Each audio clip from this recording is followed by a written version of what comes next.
好，这几天呢，基本上美日峰会，现在中俄呢好像在东海这边有些动作。来看到是俄罗斯太平洋舰队他们的护卫舰在日本海演习，那过程期间有摧毁假想敌的直升机，还有军舰。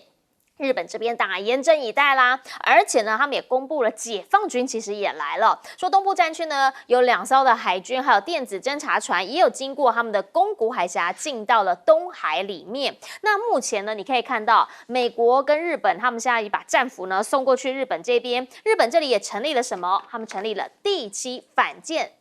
弹联队。好，这个呢过往没有的，现在为什么？因为就是太多船会在他们这边进进出出，所以他们也乐于接受，在这边设置了陆基的、岸基的反舰导弹。那当然，针对的就是解放军，你们这边一直走来走去，他们要有所准备嘛。结果呢，也就在这个时候，你看到 B-52，好像是在练军是吗？直接开到了中国家门口，而且呢，这一飞了21000多公里，33小时不落地，感觉是来秀肌肉，而且呢，也是来给大家施加压力。那到底飞过来，你想要了解些什么东西呢？除了在东海这边有动作之外，南海这边，因为这次有美日菲还有菲律宾嘛，南海这边冲突大家也在看。好，这一次呢是哪里？这一次是后藤礁这边呢，他们的海警就直接讲了，说在大陆他们把海警队、海警船开来后藤礁这边，那当然我们的渔船看到就会紧张啊。直接看画面，画面当中其实就是大船跟小船之间，他们就说了，我们是渔船呐，他们是海警船呐，所以我们这些渔民看到就会很紧张。那也因为这样，我们才会赶紧有公务船来到这边来要应对。好，可是这个大陆这边他们也有他们自己的讲法。双方就是一样，你来我往，每一次你说你的，我说我的，你做你的，我做我的。好啦，现在他们连空军都要派出来了。菲律宾就讲啦，如果呢这个美国、日本都来这边帮我站虾的话，那我们其实也可以一起来加入这个民主联盟。同时，他们要第一次派战机去参加澳洲的军演。这个漆黑军演呢是多国的联合军演，对菲律宾来说，他能够来参加，当然就是希望多一点跟盟友共同练习的机会嘛。同时，也把自己跟他们多多放在一起。拉在一起。那我们刚刚讲到这一次美日峰会，基本上拜登这边他们来做东，他一定有些话想说。他想说的就是，如果说呢有这个举动的话，我们美菲相互防御条约即将就会启动。什么举动？就是南海这边菲律宾的船只如果受到任何攻击，我们就会启动相互的防御条约。你看，那要如何来定义呢？过往有水炮，刚刚讲的那个后藤礁水炮也有架出来嘛。如果说受到水炮，那你们这边也会把它定义为攻击吗？好，如何来预先的希望能够让两国之间、两个大国之间不会在这里有进一步的冲突？其实大家都在看，他们一直在往前进，什么时候才知道该往前停了？而美说了，美日印澳这一次，印度当然也不会落单。现在呢，印度他们想要买 F-35，美国告诉他说可以买，可是呢，这有点像是你知道，在买包包的时候就会有那种强制配款嘛，高低配。你要买 F-35，我告诉你，你要先买一个 F-21。那大家就问，印度他们会吃这一套吗？而日本呢，这一次岸田他来到了美国这边访问，对于他的民调来说，当然他希望也能够救一点个人在国内这边的政绩啦。另一层面可能有点搞砸，但你们看这画面，因为他到了哪里？他到了 Washington 之后，他去 Arlington 公墓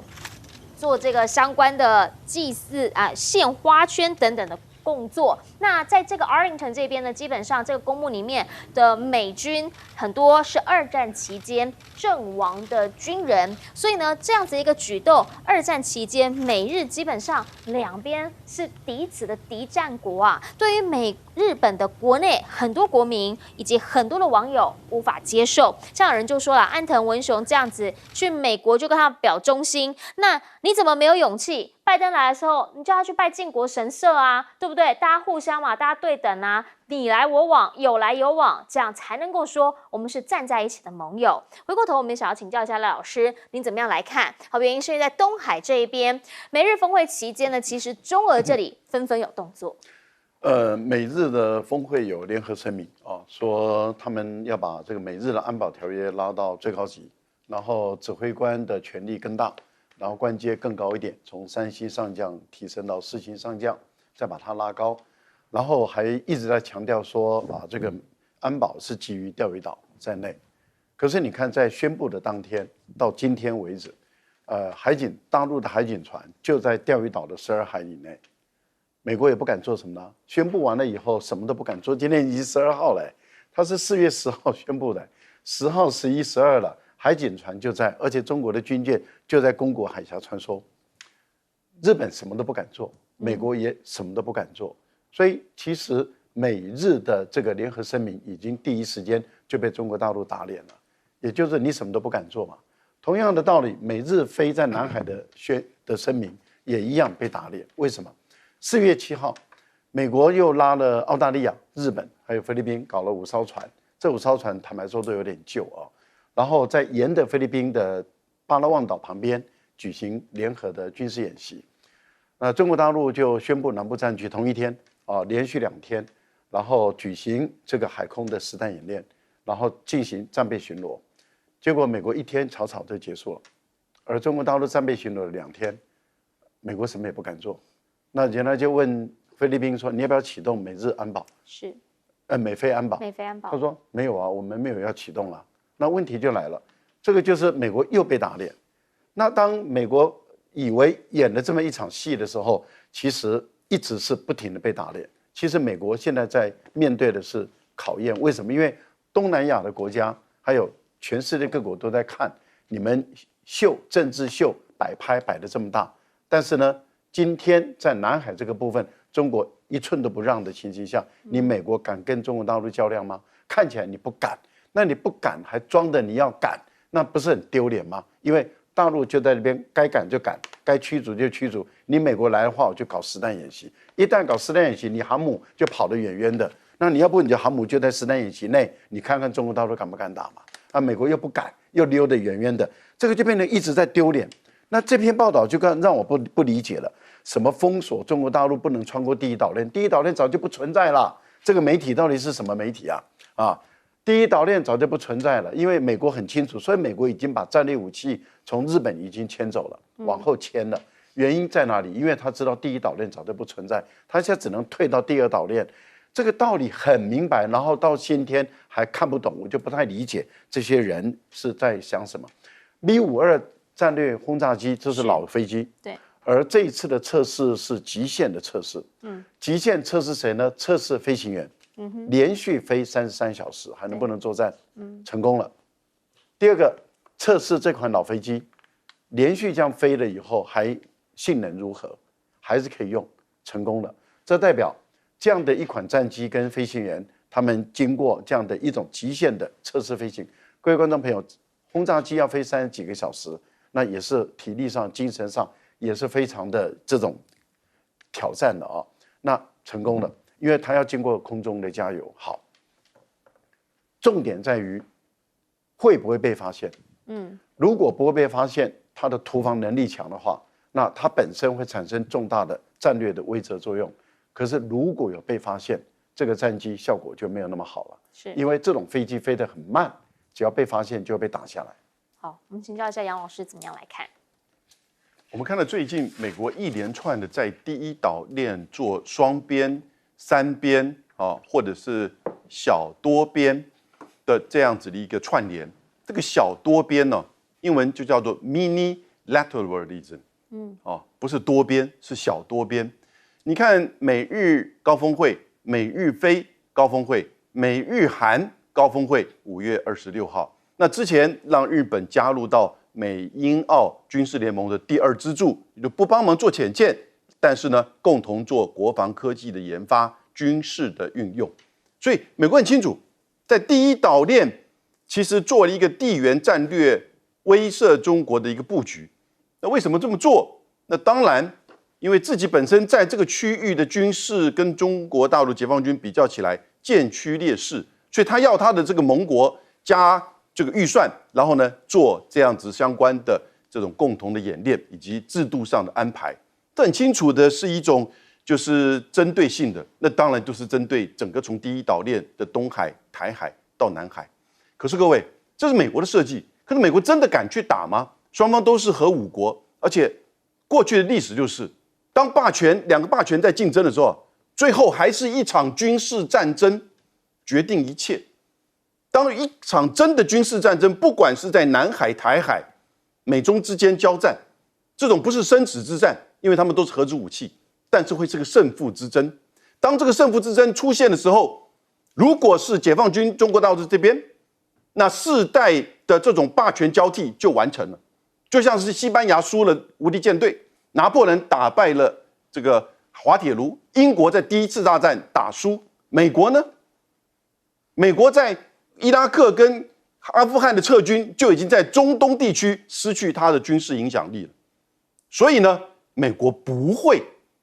在这个区域直接跟中国做军事冲突，所以他要这些小朋友，要是一些新的负重、负从，然后呢能够去顶到上面去。可是这些国家跟各位报告，我们叫做双重赛局，它都是因为国内的需求要去抱美国的这种连结，然后希望去支撑它内部的政治的支持度。尹锡悦抱美国大腿唱 American Pie， 最后在国内选举输得一塌糊涂，已经跛脚。岸田文雄最近的民调出来是多少？他的支持率只剩下16.6%，他的不支持率已经高达将近70%。他到美国国会做英语演讲没有效应。然后呢，小马可仕呢？小马可仕最近因为他跟杜特地在吵，小马可仕想要修宪，想要连任，对不对？结果呢，杜特地反对。沙拉杜特地做他的副总统，当初就是这样的一个承诺的。本来沙拉杜特地的机会当中的机会是比较高的，结果呢，小马可仕的民调在明达纳俄菲律宾南部掉了32%，在马尼拉附近掉了21%。各位，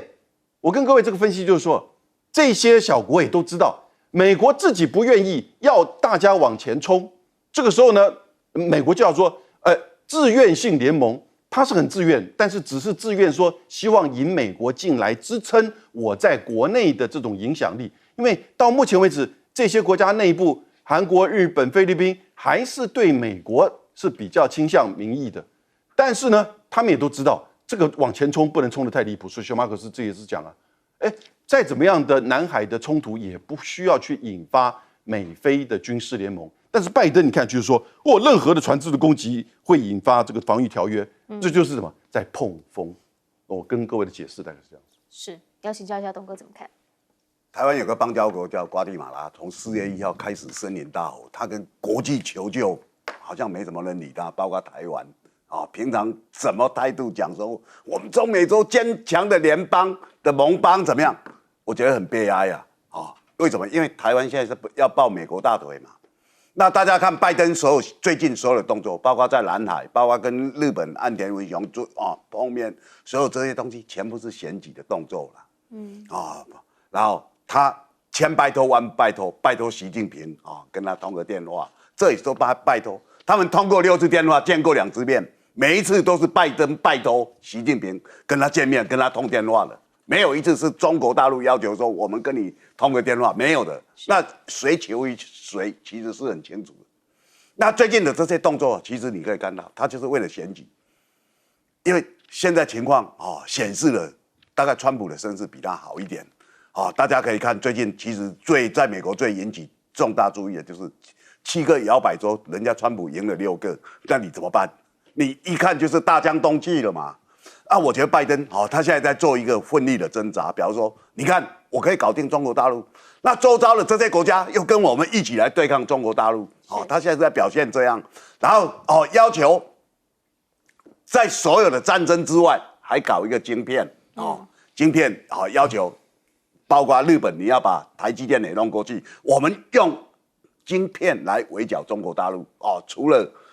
了武力之外所以可以看到他的所有这些动作都非常的多了。那这个就是要给他的国内的人看，表示说我有办法搞定，但其实大家都很清楚现在的选举对他不利，所以现在对各国来讲，这就是一个很沉重的一刻，你知道吗？北约想说，如果川普又上来了又撤了，那我们北约没有美国算什么？加拿大的总理杜鲁道他指定一个部长，说你这半年来你就研究一件事情，如果川普当选以后我们怎么办？就是这样，大家都知道那个不可测，而这不可测是，好像越来越接近了，因为川普要当选的机会好像越来越大，所以拜登现在所有这些动作只是害苦了其他这些被他指定的盟国嘛。大家你如果说今天对亚洲来讲，当然最重大就是韩国昨天的大选，你执政党只拿108票啊，300票你一半都没有啊，人家在野的一个单一政党就拿了175票，人家就够半数。那你尹锡悦比台湾还惨啊，对不对？你所有东西你都挥洒不开，人民用选票来否定你的亲美嘛。那你现在亲美，中国大陆你又逆差，所有的坏处都看到了，好处还没有看到，那你这个国家怎么去治理嘛？所以可以看到了一波接一波，其实对拜登并不是有利的。那这个就是到时候整个亚洲的形态又会改变。如果是川普当选，那到时候怎么办？川普只能当1任，不能当2任。那他这一任的话，他商人的话，他要考虑到我要跟中国大陆搞好关系，可能对我整个川普家族的企业是比较有好处。到时候你被人家卖的都不知道。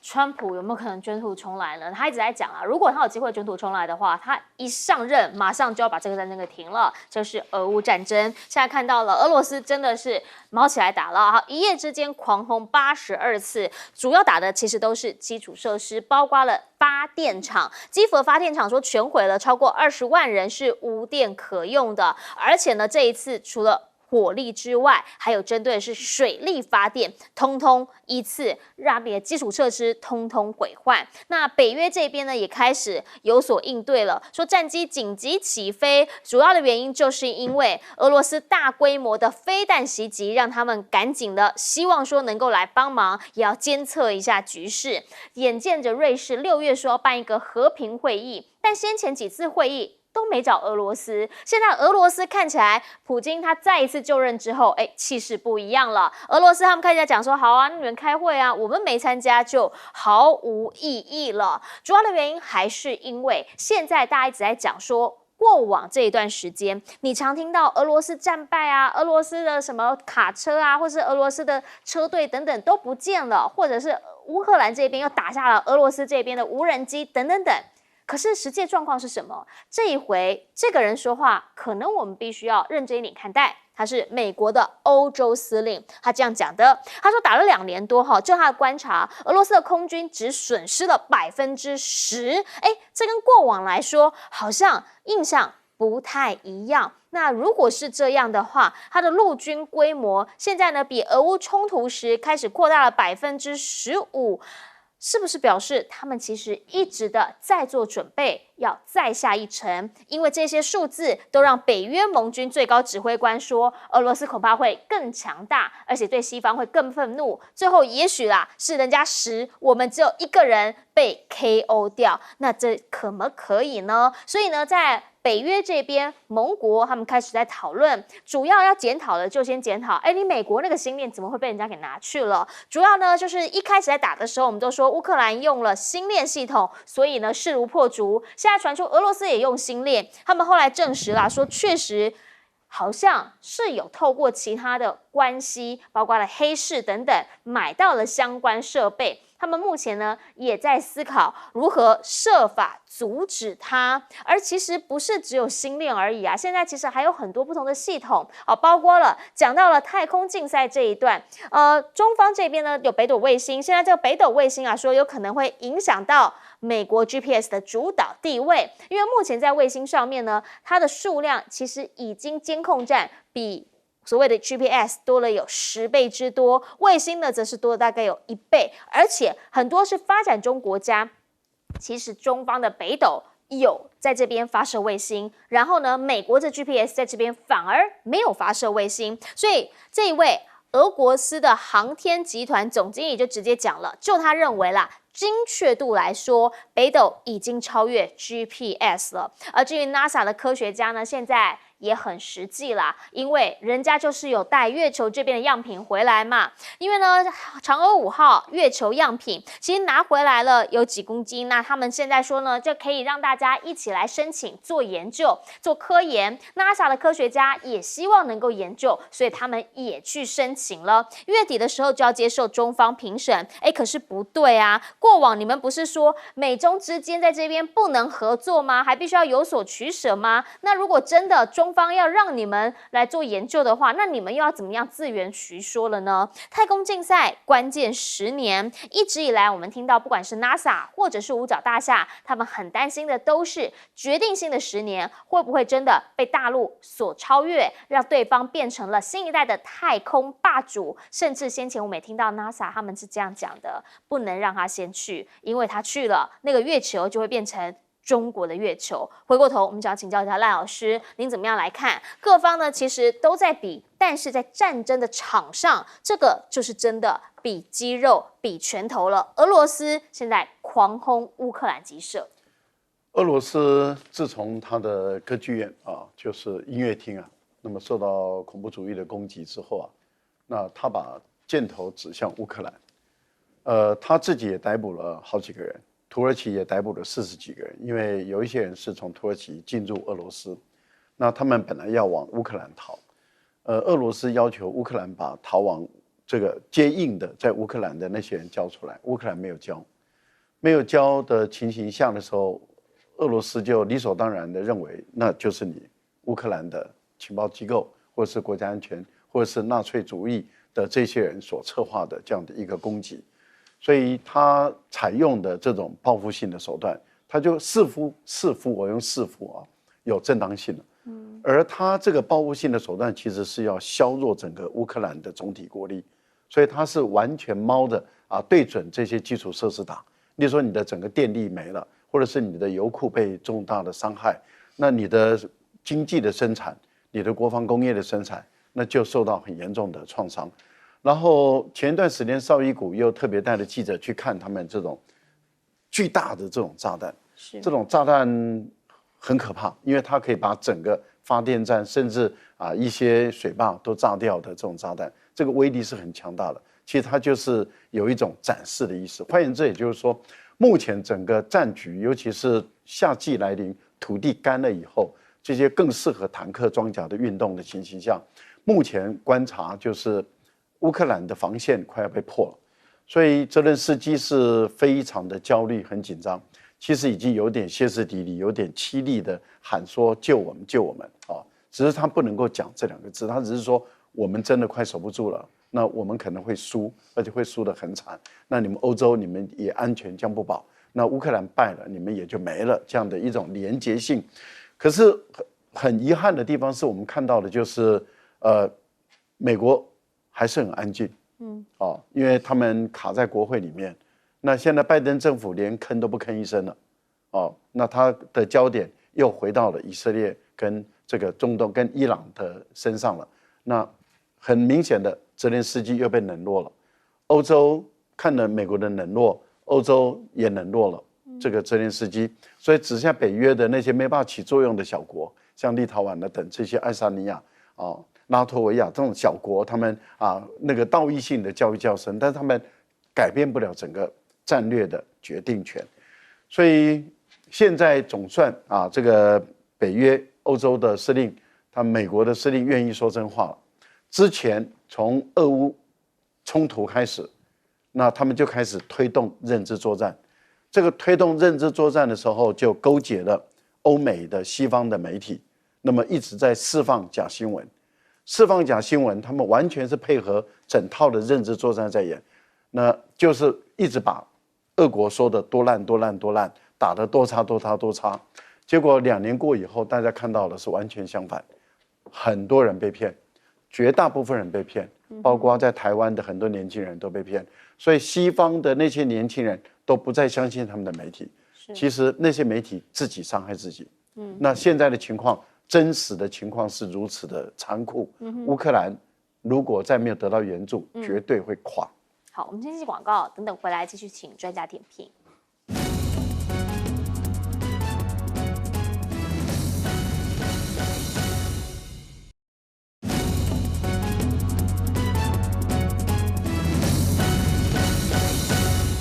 好，我们讲说俄乌战打到现在，可能会进到下一个阶段，因为现在的普丁跟过去的普丁好像又不太一样了。请教杨老师。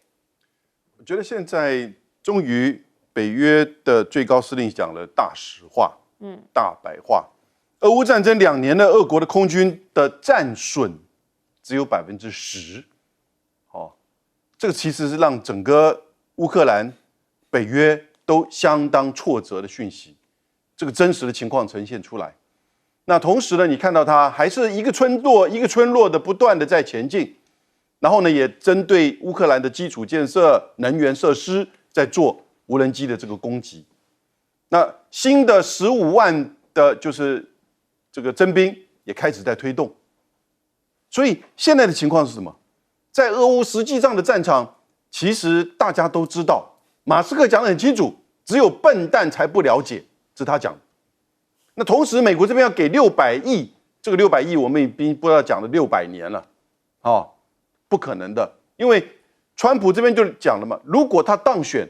他可以在短期间之内结束俄乌战争，美国又何必这个时候要去答应花600亿呢？600亿如果发在其他的层面，他可以用的怎么样的作为？而且真的给下去的话，那不正是顺着拜登的意，事实上会造成川普的选举的影响。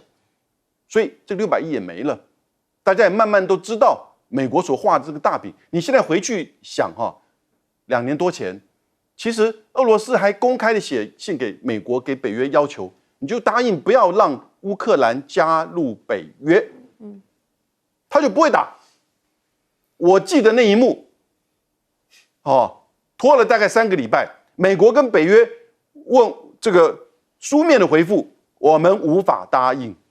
你不就是邀请攻击吗？在今天的这个整个欧洲，你如果对整个欧洲的这个战争了解的话，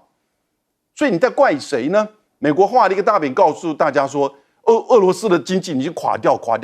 结果他现在经济的发展比大部分的欧洲国家都好，是不是？那你这个时候要再怪中国大陆，你为什么不去怪这个印度呢？全世界只有44个国家跟地区持续的在制裁俄罗斯，它也没有什么效用。所以我觉得要看清楚俄乌战争的情势，特别在台海这个区域，我们不要自己引火上身。是我们等等广告回来，要请董哥帮我们做总结。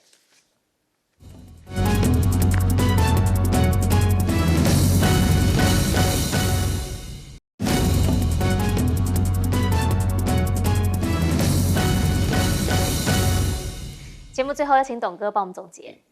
其实现在全世界的战争已经变得跟过去不一样。那你可以参考的就是俄乌战争。俄乌战争最厉害就是导弹，还有无人机，很多东西。那他们其实很多被掌控的，就是我们刚刚讲的这些卫星系统。卫星系统它可以锁定某一些东西下去打。所以我们在讲北斗那它当然现在是很厉害，只是因为你在台湾媒体看不到真相。那你在台湾媒体看到说很多人开车开到水田到山上开的发现没有路那都是美国的GPS， 因为它是最老，它大概是1978年用到现在到现在的时间已经非常久了，一甲子了。那旧的东西你如果没有及时的更新的话，很多东西就会落伍了。那美国大家刚刚看它现在太空很多东西它仰仗中国大陆。甚至2、3个礼拜前，他的太空人要下来的话，还要去拜托俄国人帮他载下来。为什么？因为他们没有经费了。美国过去很先进，没有错，可是现在很多东西它就很落伍、很老旧。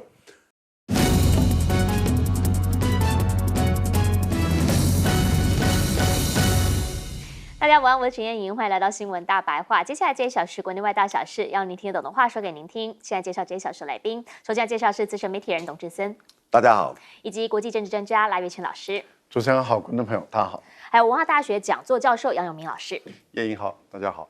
一开始要先带大家来看到的是马习2会，现在在台湾呢有很多的讨论，对岸讨论也很多，特别是你来看看头版人民日报说头版高规格报道马习2会，那在里面呢，大家就讲说完整的引述报道，当然就看得出他们对这起事件的重视程度。好，不过与此同时，彭博也给了你一个报道，他告诉你说，其实啦，两岸一家亲没有啦，因为台湾对美出口21年来是第1次超车中国。过往我们都会说，主要的外汇这个交易等等都是对上对岸。好，可是现在呢，说3月份我们对美国的出口同比增长是65.7%，91亿美元，历年来单月新高，这远远的超过了中方79亿美元。大家开始说，哇，那这样看起来的话，所谓的民主盟友之间要有默契的跟对岸保持一点点美好的距离，好像开始喽。可是不对啊，叶伦刚走之前，他不是还在那边讲说美中经济没有要脱钩吗？大家开始在问了，日本好像现在对美也开始有一些数字上面的变化，韩国对美国出口也开始超过了对中国的出口，怎么就美国他们自己反对美中经济脱钩这么一件事情呢？而说到了这次的马习会，其实习近平他有特别提到说呢，两岸之间他乐见大陆民众来到台湾，感觉就是球丢给了陆委会，陆委会就直接回应啦。那你要来才是有来有往。换句话说啦，如果说呢你们不先来，那我就不会先释放。可是这一句话其实对于台湾来说，有很多的观光业他们是期盼已久，所以话一讲完，话音一落，马上就看到了观光股应声高飞。那王国材呢？大家也是问他嘛，因为观光这边归交通部管，王国材的讲法是应该要彻底开放啊，可是还是要视对岸的回应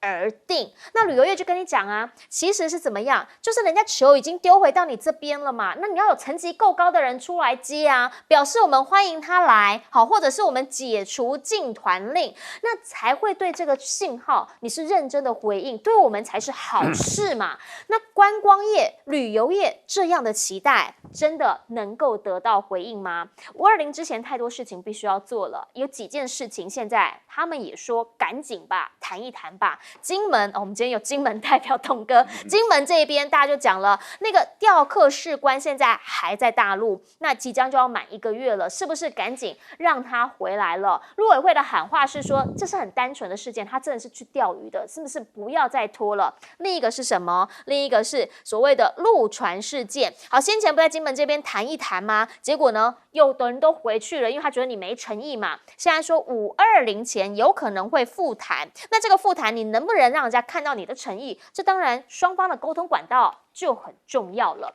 很多事情该谈该理解，其实呢，大家就说了，在两岸之间的关系，我们是不是应该要台湾要能够独立的看待这件事情？因为你把它放在美中台框架里面，那其实问题会复杂很多。毕竟美中正有他们自己的事情要解决。你看，美国的航空业者呢，现在要敦促拜登暂停批准增加中美航班，因为近几个月来，你可以看到他们的飞航的这个航班已经从每天30几变到了50，那慢慢的他们希望能够恢复到疫情水准。结果现在美国航空业说不可以，不能再让他们增加了，原因是什么？是因为俄乌战争之后，美国的航班不能飞过俄罗斯上空啊，中国可以，他们就觉得这不公平啊，所以我们不能再这样子让它不公平下去，不要增加。然后科技的部分呢，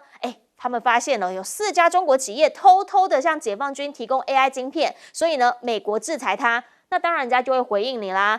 中方这边就制裁你对中军售的2家美国企业，冻结财产，不准入境，两边是你来我往。那台湾呢？台湾应该要聪明一点嘛。回过头我们就必须要知道啦，我们现在520之前很多事情要做，马英九去过之后，其实有些信号能不能接住？来请教董哥，因为人家是头版高规格报道。习近平会见马英九他没有用接见呢。这人民日报代表的是中国大陆官方的立场，他对马英九非常重视，而且非常重视感情，这是非常看到的一个现状啊。但他跟马英九讲的话，其实是要讲给赖清德听的。你要上任了，那过去你们没有听过中国大陆最高领导亲自讲的话，那台湾其实都是假新闻啊。台湾从开始就一直讲，马习会是8号，然后后来其实人家从开始就是10号。他只是双方都没有发布，然后说什么是在台湾厅会面啊，怎么样啊，有矮化了，那些都是假的，因为从开始谈就谈好了，就是在哪里就会见了，那东大厅见的都是各个国家或地区的领袖跟元首，就一直是这样，所以他其实规格是很平等的。那我们可以看到啊，当我们现在的两岸关系，其实就是赖清德上任的时候，其实是一个机会了，因为蔡英文已经很清楚了。各位朋友，你看舒淇最近写了一本书啊，他就讲那时候李登辉时代，阿扁要上任的时候，蔡英文接陆委会主委，然后来见他，那蔡英文是要接陆委会主委，舒淇是要卸任的陆委会主委。蔡英文很明白的跟舒淇讲，因为蔡英文过去是两国论的他们几个人周刀嘛包括许宗力这些人，他就很明白跟舒淇讲，我们执政以后，我们就是要开始搞两国论，但是以后我们只做不收，收了会引起世界轩然大波，所以蔡英文当总统就开始在做了。那做这一波，其实你可以看到对台湾来讲，它其实有非常不好的影响。可是对赖清德来讲，它可能是一个机会。对习近平也认为说，如果你们换的是赖清德的话，也应该是一个机会。那这机会其实它有很多面向，譬如讲，我们现在在对岸有2个军人是在对方手上，是一个游泳过去体力不济被救起来了，一个钓鱼时候不小心就飘过去也被救起来了。这2个都是现役军人。那我们其实现在两岸本来有该有的善意，其实在金门跟厦门那时候有2个移民就是因为跟我们等于说业界捕鱼后来死了嘛。那你今天看到我们没有看到我们自己的善意，我们一直用很仇恨的心，没有用人道的方式，然后在这边处理事情。那现在连尸体都不还人家，说尸体在我手上，你来谈啊，不来谈我尸体就不还你啊。全世界最残忍的其实就是蔡政府，然后全世界没有一个国家谴责说，台湾怎么那么野蛮，那么没有人道，不讲人权，没有。为什么？因为就是现在的情况，我们认为说我们有美国可以做靠山啊，可是这是合理吗？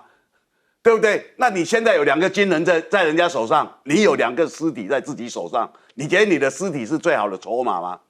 所以我觉得说我们这个政府很让人瞧不起，就是你的手法就是这样。那这个当然你可以把它归罪到蔡英文政府时代，所以对习近平来讲就是有一个机会。这机会我们有没有一些可以的现象呢？各位可以看到，马英九去的时候，邱泰山是认为说两岸有交流还是不错的，可是隔几天，陆委会副主委詹志宏他们出来讲就不一样了，就开始讲，马英九这个违背台湾主流什么什么，台湾哪有什么主流？台湾的主流就是60%的人不投给赖清德，这就是主流啊，是不是？所以你可以看到，民进党虽然可以执政，可是他不代表台湾的主流，他是谁啊？他只是运气好啊，他在国会他也不够半数啊，所以可以看到今天立法院表决，他们也都输了，这就是一个很明显的。那我觉得说，民进党如果看不清楚事实，觉得可以跟蔡英文过去8年为所欲为，过去8年为所欲为是蔡英文选票够半，立法院的席次也够半，他可以为所欲为他可以包山包海，每天弄一些国安无法修正每天可以对很多人用非常不民主而且很集权的方式来处理随便罗织一个罪名就可以要你好看，就这样。那我觉得说，今天赖清德自己要看清楚现在的局势不一样，你跟蔡英文那时候的优势没有了。蔡英文是违反民主、违反人权、为所欲为，对不对？民进党执政就是只有在捞钱而已，哪有什么好听的？他只是因为美国一直替他掩护，他觉得自己很行嘛。但是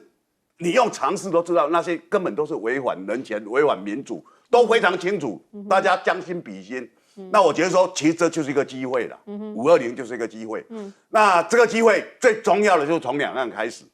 如果两岸能够有好的譬如说像这次马英九跟习近平会面，你看看，连美国都出来觉得说交流是好的，没有人会认为交流不好嘛。我们也没有矮化，然后很多信息也传达出来。你看，习近平只是讲了一下，到祖国台湾去看一看，观光股马上飙涨。就一句话而已，所以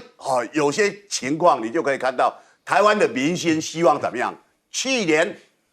观光业者很气，他们开了600多州，请侯友宜到，说我们就是挺国民党，只有国民党开放当选才可能开放，民进党不要，他们那时候是放弃赖清德。但是赖清德虽然选赢了，你要想想看，这些观光业者他们除了疫情，除了你僵化的两岸，然后没有很对等，没有用很仇视的方式，你让他们现在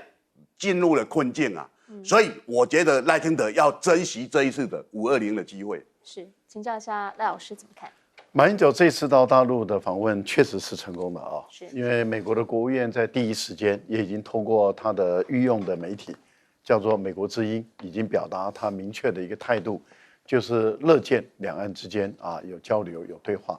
所以民进党当局的各个不同的人士对于马英九的批判或批评，都应该要立刻的反省，而且要向马英九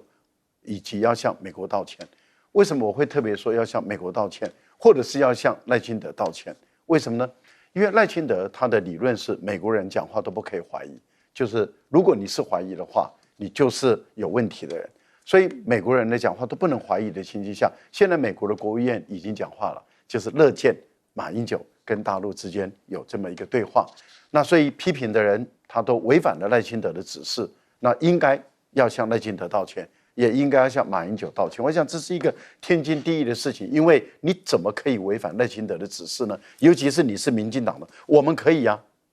因为刚刚志忠兄讲了，我们60%人票没有给他，所以我们不见得要理你这个赖清德讲什么。可是你们把票给赖清德的，尤其是你们民进党那些拼命想当官的人，你就应该向赖清德道歉，因为他说不可以怀疑美国，美国国务院已经讲话了，你怎么可以怀疑他呢？这个是一个浅而易懂的道理。彭博社的这个讯号其实是一个警讯的。韩国跟中国大陆的贸易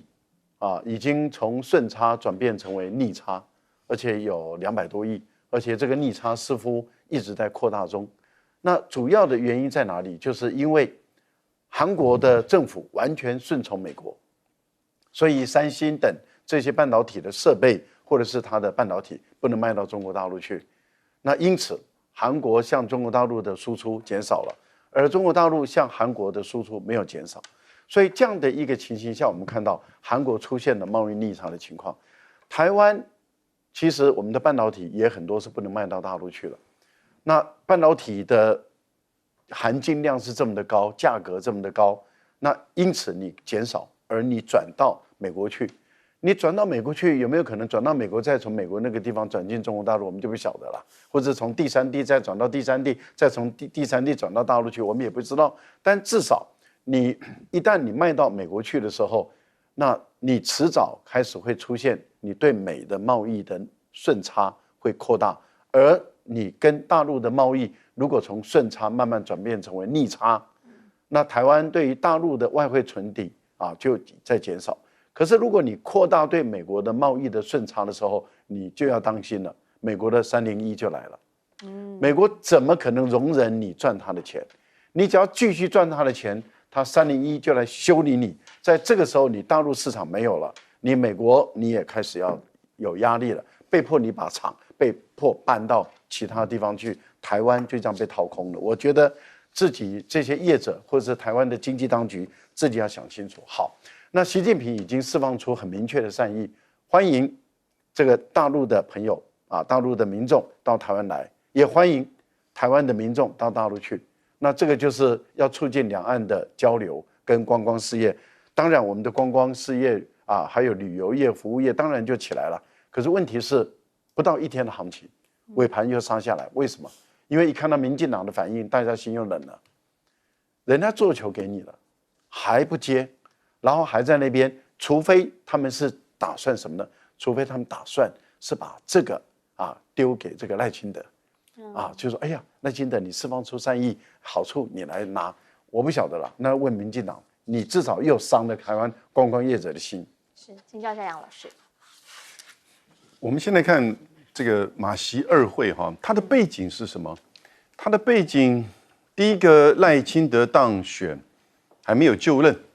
然后呢，在2月14号发生金门撞船事件，到现在真相未明。3月30号，我们差一点要对对岸、对厦门实施面海面厦门的炮击，后来自己摸摸鼻子停下来了，因为美国 AIT 的主席来要求停下来。可是呢，在美中之间，习近平跟拜登的会面他们之间的高层的互动维持的是一种沟通的，然后呢，希望维持一个就是有这个互动层面的。可是美国呢，在整个第一岛链布局美日菲、美日澳以及呢美日韩，下个月也会有峰会，所以这样子的一个局面，然后呢，两岸当然是最重要的这个，就是赖清德马上当选就任之前最关键的冲突点嘛。这个时候，马英九去大陆访问，作为一个平台，延续上一次的马习会，这就是一个和平的平台。然后呢，我们看习近平讲什么话，其实大家都感觉到他讲的是比较软性、比较创造性，不是冲突性，对不对？那他讲了3点第一个，两岸同胞同属中华民族，都是中国人；第二个，他说两岸同属一个国家；第三个，外部干涉阻挡不了家国团圆的历史大事。我们先讲这个外部干涉就很清楚，针对美国，讲给美国听的。这个两岸同属一个国家，不就是9·2共识的一个新的创造性的说法吗？其实是很有空间的。那最重要的是两岸同胞同属中华民族。我觉得在这就是昨天美日岛这个日报公布的这个民调，我们台湾人对这个认同也是相当高的，是不是？所以我觉得在泛蓝在国民党这边要抓住这样子的一个机遇，因为接下来赖清德当选，美国的这个军事跟议员，还有再加上接下来美国的这个总统大选之后，不管谁上来，台海面临3重冲突。因为赖清德当选之后，他马上要去面对他的就是下一次的县市长选举以及他的连任，你觉得他会去制造两岸和平的氛围吗？所以两岸和平的氛围要靠我们自己，因为这是我们自己的生命财产在这里。这个时候呢，你看到了一个什么？对方释出的一个就是诉求，中华民族台湾这边也有高度的认同。我要再加一点，中华民国作为中华民国的公民，中华民国的一个成员，在台湾这边，我觉得两岸之间会有很多的这个交集。什么交集？和平的交集。因此，当习近平讲出两岸能够交流、交往、交融，那当然你就看到这个相关的这个交通的观光的这些就受到激励。可是呢，他是希望我们台湾人多去看，尤其是年轻人。至于陆委会这边、交通部这边，不要在那边，因为他没有讲交通部或者是台湾的股市怎么样。我觉得台湾这边自己要放高这个心态，也就是说呢，你自己对于大陆的团员来，就是台湾以及台湾的组团赴中国大陆，尤其台湾组团赴中国大陆的这个观光这个是台湾人的权利，对不对？我组团去看长城、去看黄山，什么不对？结果你政府不让我去，现在反而习近平讲出这个东西，股票上涨，台湾的政府反而是在压迫台湾人民的权利。其实呢，现在在整个国际局势上面，确实你会看到那个阵营慢慢的在成型了。